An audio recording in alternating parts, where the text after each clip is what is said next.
Olá e bem-vindo à Saúde e Você. No princípio, criou Deus o homem perfeito e muito saudável, e é por esse motivo que Saúde e Você combina perfeitamente. No programa de hoje, nós vamos falar sobre doenças mentais e como alcançar o equilíbrio emocional. E para isso, temos uma pessoa perita nessa área, que é o Dr. Vasconcelos. Tudo bom, doutor? Tudo bem, Yarley. Muito obrigado por estar aqui, pelos convites para vir à TreeABN. O privilégio é todo nosso, doutor.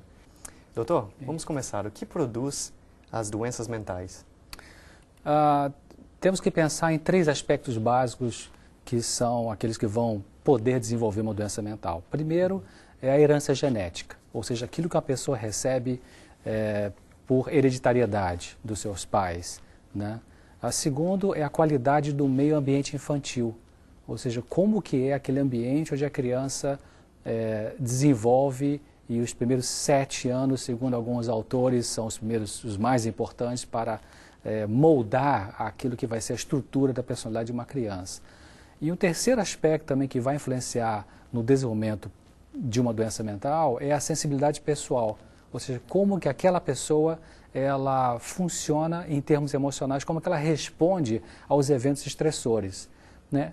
Então, a herança genética, a qualidade do meio ambiente afetivo, onde a criança se desenvolve, e a sensibilidade pessoal. Esses três aspectos, dependendo do que vai acontecer com eles, ou como eles funcionam, é que vai poder haver uma doença mental ou não. Doutor, qual a diferença entre o pensamento e o sentimento?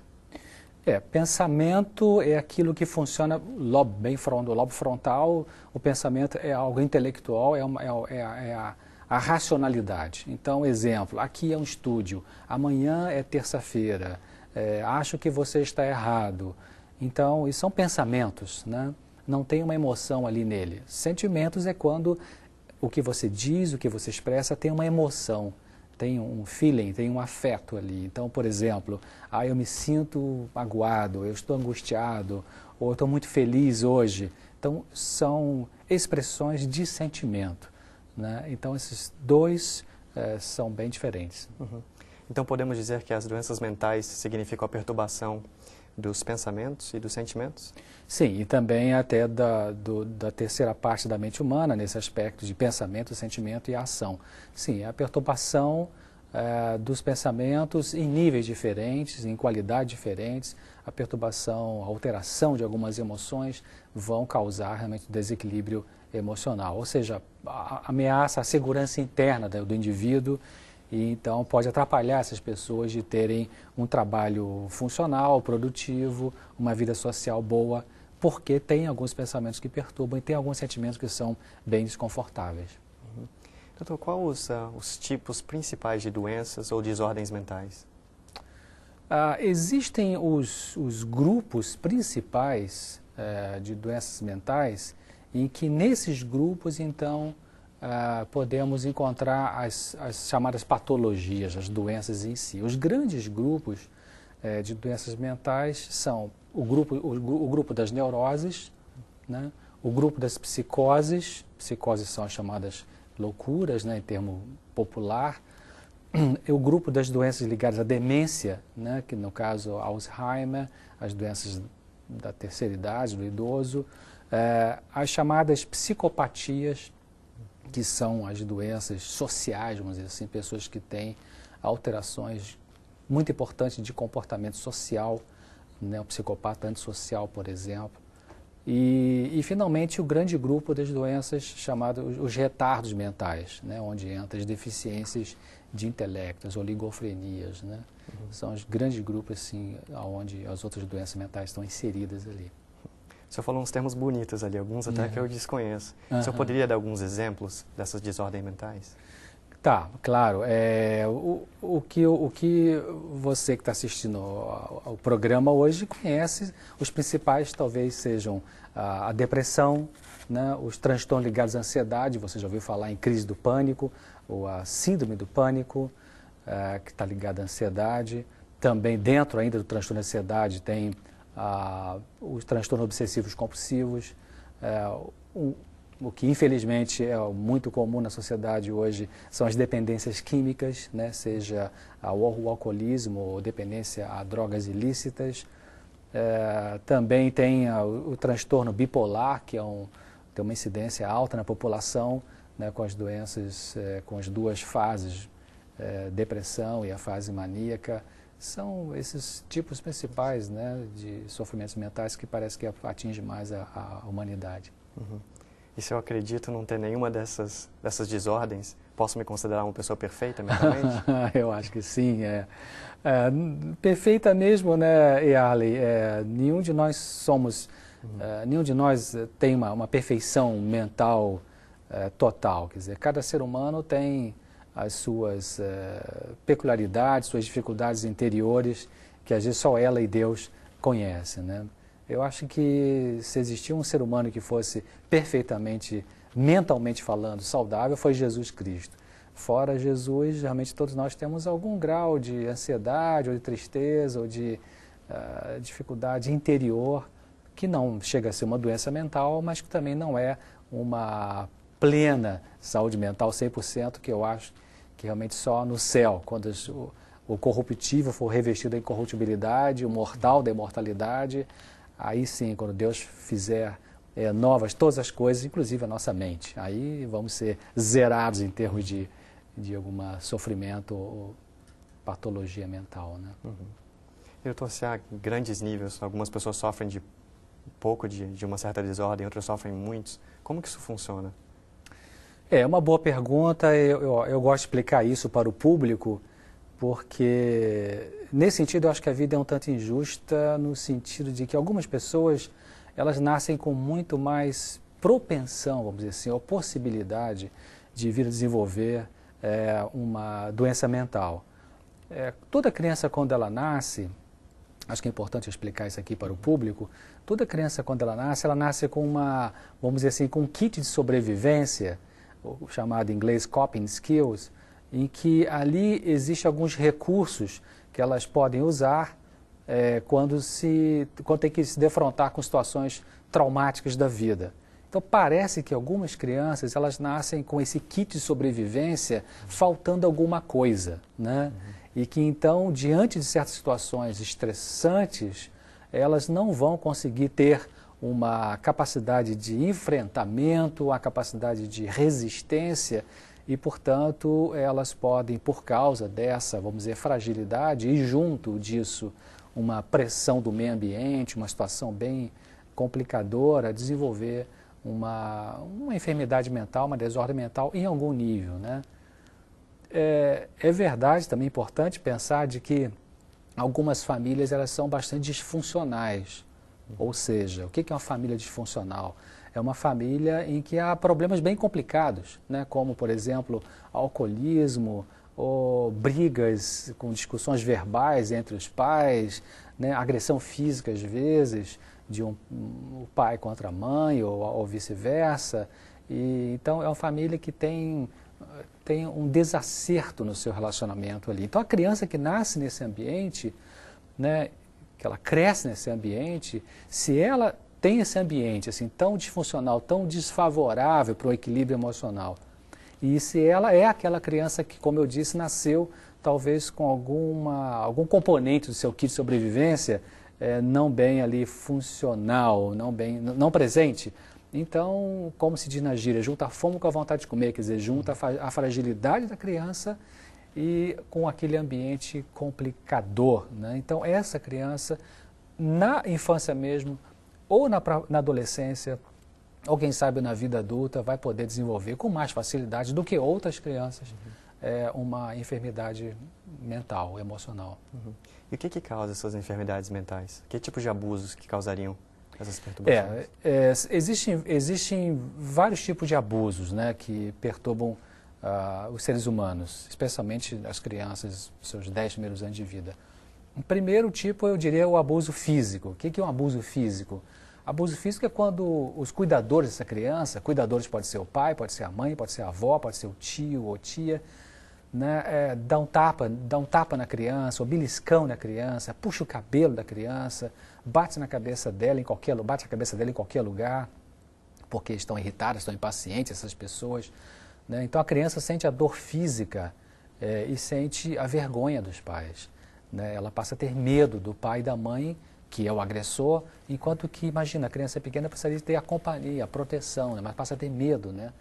E ela começa, se essas agressões físicas, esse abuso físico, se ele é frequente, a criança, por exemplo, se a criança recebe toda hora um tapa, um beliscão, né, um empurrão, um soco, elas começam a achar que o corpo delas não merece respeito. São essas crianças que muitas vezes, quando ficam mais adultas, vão ser abusadas por outras pessoas porque elas não aprendem como proteger o seu corpo, né? Então, o abuso físico é isso, é quando a criança vive num ambiente familiar em que ela tem essas atitudes agressivas em relação ao corpo dela. Sim. E quanto ao abuso sexual? O abuso sexual também é um outro tipo de abuso, infelizmente bastante encontrado em muitas famílias, e também em famílias cristãs, infelizmente. E abuso sexual é todo tipo de contato sexual que é feito com a criança. Pode ser uma manipulação de órgão genital, pode ser até uma tentativa de relação sexual. E se esse abuso sexual é feito por um membro da família, nós usamos a palavra incesto, né? Se é praticado por alguém de fora da família, então dizemos que essa criança foi sexualmente molestada. Então, é muito importante que você compreenda que uma criança que é vítima de abuso sexual, ela nunca é a parte responsável desse abuso. Ela não tem a maldade que tem o adulto. Muitas vezes as crianças que têm esse tipo de sofrimento foram abusadas sexualmente, eu já entrevistei várias delas ao longo da minha carreira profissional. Entrevistei a pessoa adulta que foi uma criança com sofrimentos de abuso sexual. E elas diziam que elas tinham medo, elas não reagiam porque elas tinham medo. E às vezes o abusador, ele é uma pessoa que ameaça a criança de se você contar para a mamãe, ou para o papai ou para alguém, aí ameaça, eu vou te bater, eu vou fazer isso, aquilo. Então a criança fica com medo, ela fica realmente com vergonha, medo, pânico. Então, nunca uma criança que é vítima de abuso sexual, ela tem qualquer participação consciente, ativa daquilo ali. É a pessoa adulta que está abusando dela, que está fora de controle e que precisa ser parada imediatamente, precisa ser denunciada para que isso não prossiga. Então, esse é um outro tipo de abuso que acontece também nas crianças. Né? Ou seja, o adulto é que tem uma responsabilidade, que tem mais informações, Exato. que realmente deveria estar tomando uma melhor decisão. Exatamente, exatamente. E o que o senhor pode nos contar sobre o abuso emocional? Nós vimos abuso intelectual, abuso físico, abuso emocional, ele é o mais comum, é o mais simples, é o mais encontradiço. É difícil uma família que não tem abuso emocional, mesmo nas famílias que que se amam, mas às vezes um escapole, tem do seu autocontrole, então tem essa atitude abusiva em relação aos seus filhos, né? O abuso emocional, ele pode acontecer por gritos que se tem com a criança, sarcasmos, né? Palavrões que se usa e palavras que ridicularizam a criança. Às vezes pessoas colocam, membros da família, às vezes colocam apelidos pejorativos, apelidos que depreciam a criança, né? Que diminuem a criança, ela fica com vergonha daquilo ali. E às vezes a criança é muito carente, ela finge que aceita, finge que ri, gostando, mas no fundo ela está sendo machucada. Ela no fundo ela tá ficando doída com aquilo ali. Ela começa a ter uma autoestima bastante prejudicada por causa desse abuso verbal. Faz parte do abuso emocional também a criança que é impedida pelos seus cuidadores, pelos seus pais, de terem amigos, por exemplo, né? Os pais dizem, você não pode ter amigos, não pode receber amigos aqui em casa, não quero ninguém aqui em casa. E você tem que desconfiar de todo mundo, desconfie de todos os estranhos e fica apenas com a gente aqui. Isso é um abuso, isso é uma prisão domiciliar, vamos dizer assim, né? Que atrapalha o desenvolvimento social dessa criança. Um outro tipo de abuso bastante dolorido para a criança, e esse eu acho que é assim, um dos que vão favorecer o desenvolvimento de doença emocional na vida adolescente e de adultos, é o abuso no sentido da negligência em relação à criança.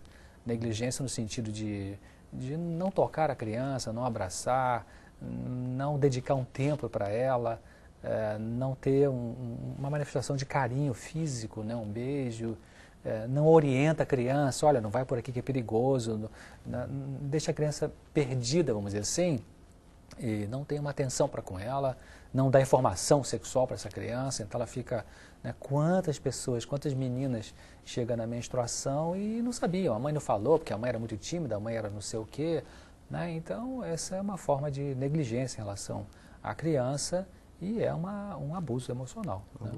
É. Doutor, nós falamos sobre 3 abusos interessantes aqui, ou mais até, mas é um abuso que é algo novo para mim, que é o abuso espiritual. Você estava comentando. O que é o abuso espiritual? O abuso espiritual, ele é quando um dos pais toma o lugar de Deus, vamos dizer assim.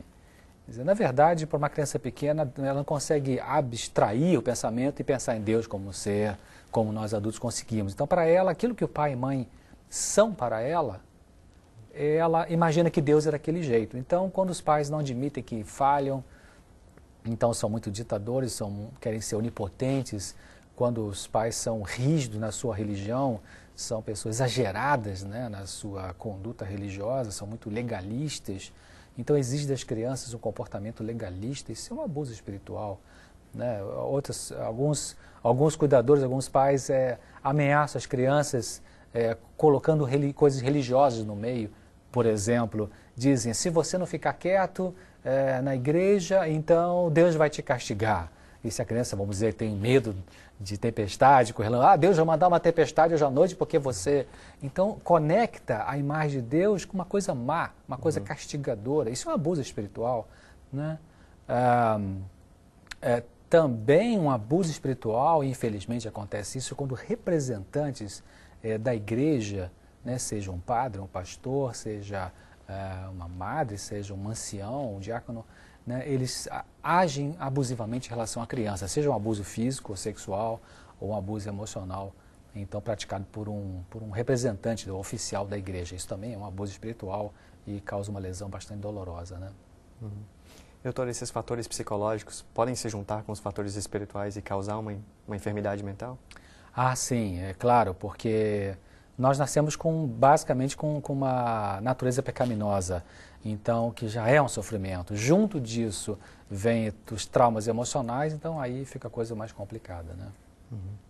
E nesse processo de alcançar um equilíbrio emocional, a gente precisa provavelmente descobrir o que está envolvido nesse processo todo. Isso. O que está envolvido no controle, num descontrole emocional? No controle e no descontrole emocional, os dois, está certo, os 3 aspectos que eu falei, quer dizer, o pensamento, os sentimentos e as ações. Então, pensamentos negativos, né, estão ligados ao descontrole emocional. O que é pensamento negativo que está ligado ao descontrole emocional?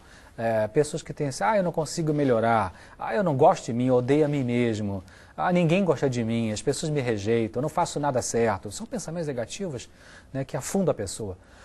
Por outro lado, sentimentos negativos, eu sinto que me odeiam, eu me sinto rejeitado, estou muito triste. Então, essa baixa de emoção está presente no descontrole emocional. E, finalmente, também as ações negativas. Pessoas, por exemplo, muito agressivas, né? Pessoas que são agressivas verbalmente, ou pessoas que se isolam muito dos outros, pessoas que são violentas. Então, tem essas atitudes de descontrole emocional. Agora vamos à parte mais interessante do programa. Como resolver esses descontroles? Como resolver o controle? Realmente é a parte mais importante. Você viu que nós decidimos o título do programa de hoje, que é Caminhos para o Equilíbrio Emocional. E eu coloquei esse título justamente de propósito, porque equilíbrio emocional é um caminho, saúde é um caminho, saúde é um processo. Saúde mental também é um processo que nós vamos desenvolvendo dia após dia, um dia de cada vez, se tivermos interesse, se fizermos alguma coisa. Primeiro, basicamente, temos que cuidar da nossa saúde física, né? Um bom repouso, usar água pura longe das refeições, a respiração importante, o ar puro, né, para oxigenar o cérebro, uma alimentação vegetariana, né? Fazer exercícios físicos, isso é básico, está comprovado que as pessoas que fazem exercícios físicos sistematicamente, tipo caminhadas 1 hora cada dia, elas, se têm depressão, vão melhorar muito mais rápido do que aquelas que têm depressão e não fazem exercício. Então, esses cuidados físicos básicos são realmente o que precisamos para ter uma mente saudável. Um outro aspecto é a pessoa ser honesta, eu diria assim, ser honesta com ela mesma, e perceber que existe alguma coisa que não está bem com ela. Isso parece uma coisa assim, você pode pensar, doutor César, mas espera aí, mas isso é uma coisa óbvia. Não, não é óbvio. Tem pessoas que têm descontrole emocional, mas elas, como nós dizemos em psicologia, elas racionalizam. Ah, não, eu sou assim porque o presidente, sei o quê, do país, eu sou assim porque tem muito ladrão, eu sou assim porque meu marido, eu sou assim porque minha esposa. Quer dizer, a pessoa nunca admite que ela tem um descontrole emocional. Então, o segundo passo para você entrar no caminho de adquirir ou desenvolver equilíbrio emocional é você perceber que existe alguma coisa em você que não está muito legal. Existe nos outros também? Tá, mas em você? Ah, realmente, então, admitir que existe em você é fundamental. Como que você pode mudar um problema que você tem no seu comportamento, na sua estrutura de personalidade, se você não admite que você tem esse problema? Você não vai poder mudar nunca, você vai ficar sempre em negação. Um terceiro passo, Yarley, eu chamaria de responsabilidade pessoal. O que é responsabilidade pessoal? É você admitir que tem a dificuldade. Então agora a responsabilidade de cuidar disso é sua. Não adianta você ficar pedindo para alguém, liga para o médico, ou arranja um livro para eu ler, ou assiste aquela palestra lá que você boa, depois você me diz o que você achou. Não, você tem que tomar responsabilidade pelo autocuidado. Né? Você tem que decidir fazer uma coisa boa para você, para recuperação emocional. Né? Então isso é fundamental. E aí vem então, você admitiu, você está disposto a buscar uma ajuda, então você vai buscar essa ajuda. Então aí encontrar uma pessoa que seja confiável para você poder expor. É o que nós chamamos de expor o que você sente e que está difícil para você resolver. É o que nós chamamos de aconselhamento. Né? Aconselhamento é esse processo em que duas pessoas sentam e vão discutir o problema que está causando dor emocional. E podemos buscar qualquer um para um aconselhamento? Tem que ser uma pessoa, um profissional na área? Ou uma não, pessoa de confiança? Eu não diria, uma boa pergunta, viu, Yarley? Não necessariamente tem que ser um profissional na área. Eu acredito que há pessoas que são dotadas por Deus para serem bons conselheiros ou conselheiras. Pode ser um pastor, pode ser um líder religioso ou outro, pode ser uma pessoa até que não trabalhe na área de saúde, mas que tem a capacidade de ouvir. Então, aí é importante, o que faz uma pessoa ser boa conselheira, né? É a pessoa que você pode abrir o coração para ela e ela vai te respeitar, ela vai respeitar suas confidências. Ela não vai sair por aí falando para todo mundo o que você diz. Ela tem uma atitude positiva em relação a você, ela não te vê com preconceito, né? Ela escuta o seu problema e não fica apavorada com o que você está dizendo, porque ela conhece um pouco do sofrimento humano. Ela tem uma empatia é mais do que simpatia. Empatia é quando ela consegue sentir ou imaginar o que você está sentindo por dentro. Né? Muitas vezes até passou pela mesma situação. Às vezes passou pela mesma situação, então ela pode realmente saber o que você está passando. Ela tem uma atitude de não julgamento e também o bom conselheiro, a pessoa que tem capacidade de ajudar, ela não vai se envolver. Você pode abrir o coração com ela, ela vai tentar te ajudar e ela não se envolve emocionalmente com você, nem sexualmente com você, claro. Né? Então essa é uma boa característica. Então, há um momento que precisamos fazer isso, procurar alguém para nos ajudar. Né? Ou seja, verbalizar esses sentimentos é muito importante, de preferência com uma pessoa que seja responsável, de confiança, que não vai lhe ofender nas coisas que eles falaram. Isso. Outras coisas também que são muito importantes, por exemplo, trazer umas verdades bíblicas para isso, como viver um dia de cada vez, como a Bíblia fala. Isso. Deus cuida de você, das suas necessidades naquele dia, e da mesma maneira você não precisa ter preocupações para o dia seguinte. Exatamente. Vivendo a cada dia te dá uma margem para lidar com seus problemas de uma forma mais dividida. Correto? Exatamente. Você lembra que Jesus falou isso, né? Não andeis ansiosos pelo dia de amanhã. Né? Então, é isso. Cada dia, Deus manda a graça para nós vivemos a graça para cada dia. A graça para hoje e para amanhã. Ele manda para cada dia. Então, a gente pode, se a gente conseguir entender isso e aceitar, vamos ficar mais calmos, né? De viver hoje o melhor que podemos e amanhã está na mão de Deus. Um outro aspecto também que tem a ver com a recuperação emocional é ter alvos para aquele dia. Ou seja, tente fazer uma coisa que seja desagradável para você naquele dia, né? Como teste de expansão do eu, vamos dizer assim. Né? É desagradável, mas você sabe o que precisa fazer. Faça uma coisa boa também para alguém que ninguém saiba. Não precisa botar no letreiro para todo mundo ver. Aceite o que acontecer, mesmo que seja uma coisa chata, porque tem alguma razão para aquilo ali. Evite ficar murmurando contra as pessoas. E também faça alguma coisa boa para você, né? Leia alguma coisa proveitosa. Confie em Deus, né? Fé não é sentimento. Fé não é... Deus não escuta a sua oração se você está chorando ou está vibrando com emoção. Fé é a razão. Fé é você acreditar na coisa que você não vê e esperar a coisa que você não está conseguindo enxergar na tua frente ali. Então é importante isso de ter fé e pedir proteção a Deus contra os ataques do maligno, tanto os ataques que vêm de dentro mesmo, da nossa natureza pecaminosa, quanto os que vêm de fora, né, de pessoas. E às vezes o inimigo usa pessoas da família para nos machucar, para causar tensões. Então temos que pedir proteção a Deus para nosso equilíbrio emocional em função dessas atitudes de ataque do mal. Tente fazer reparações também. Muito importante você reparar. Se você machucou alguém no passado, está devendo, pague suas dívidas, né? E, claro, as reparações devem ser feitas desde que você não vai prejudicar as outras pessoas, essas pessoas ou outras pessoas. Orar, meditar em assuntos da palavra de Deus também é fundamental, né? A oração e a meditação, as duas coisas, elas são fundamentais, né? Usar suas palavras com Deus, Ele vai te ouvir.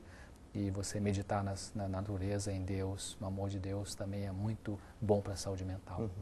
É tão bom ter a Bíblia, né? A Bíblia e os conceitos bíblicos se aplicam a qualquer tipo de situação ou solução. E nesse caso, o senhor tocou vários pontos aí bíblicos. Exato. Um dia de cada vez, confiança em Deus, cuidar com os ataques de Satanás. E também outros termos que não vêm diretamente da Bíblia, como exercício físico, a boa alimentação. Todas essas coisas trazem para você uma vida mais saudável. Doutor, estamos muito felizes que o senhor pôde gastar esse tempinho conosco e esperamos o senhor no próximo programa. Sei que o senhor vai trazer um tópico interessante outra vez. Se Deus quiser. Muito obrigado. E nos vemos em breve no próximo programa Saúde e Você.